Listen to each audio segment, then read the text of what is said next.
गुजरात घोडे. मी इयत्ता 7वी मध्ये शिकत आहे. माझ्या शाळेचे नाव जिल्हा परिषद उच्च प्राथमिक शाळा देलरवाडी. माझा एक पात्रचा विषय आहे. मी भारत बोलतो. मी ओरडतो, मी ओरडतो, पण कुणाला ऐकू येत नाही. मी जखमी आहे, जखमी, पण कुणाला ऐकू येत होत नाही. मी भारत आहे, भारत.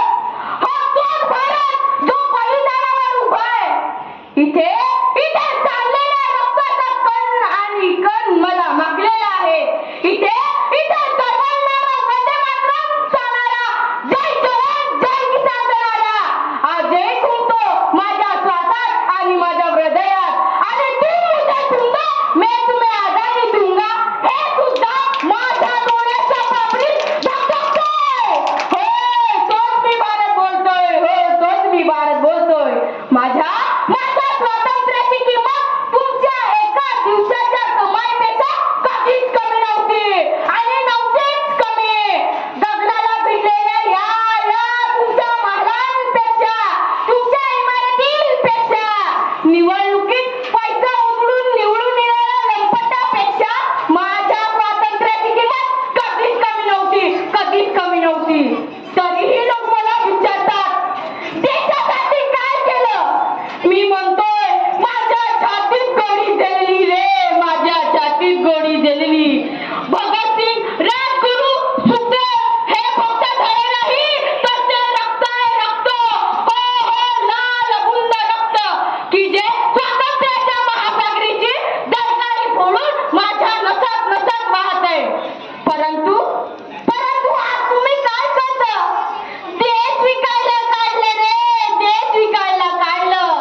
मोठमोठ्या जाहिरातीने देशप्रेम मोजणं, मोबाईलवर लाईक आणि शेअर करणं, बस एवढंच तुमचं काम.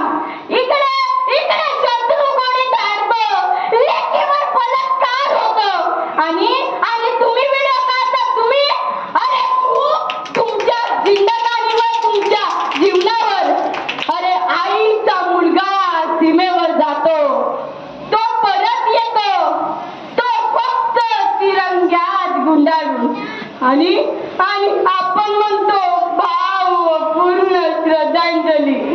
या श्रद्धांजलीने रिकामा झालेला आईचा पाळणा कधीच भरत नाही रे, कधीच भरत नाही. मग मला भाषण नको, मला घोषणा नको, मला फक्त जबाबदारी हवी आहे, फक्त जबाबदारी. देशभक्ती म्हणजे फक्त 15 ऑगस्ट नाही, देशभक्ती म्हणजे फक्त 26 जानेवारी नाही, देशभक्ती म्हणजे देशासाठी स्वतःला समर्पित करणे म्हणजे देशभक्ती होय. मी तुटतोय धर्माच्या नावावर, जातीच्या नावावर, भाषेच्या नावावर. माझ्या छातीत एकच हृदय आहे, एकच. पण तुम्ही त्याचे तुकडे करत आहात, तुकडे. लक्षात ठेवा, भारत कधी तुटत नाही, तो तोडला जातो, मुद्दामून तुमच्या बेवफार वागण्यामुळे. हा बघा, इकडे पहा ना, हा तिरंगा फक्त कापड नाही, तर ही शपथ आहे, शपथ. गरज पडली तर सर्वस्व पणाला लावण्याची, या मातीसाठी शरीरातील प्रत्येक थेंब समर्पित करण्याची.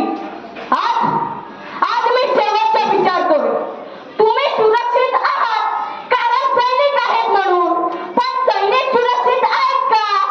विचार करा तुमच्या धगधगत्या काळजाला आणि बघा उत्तर काय मिळते ते.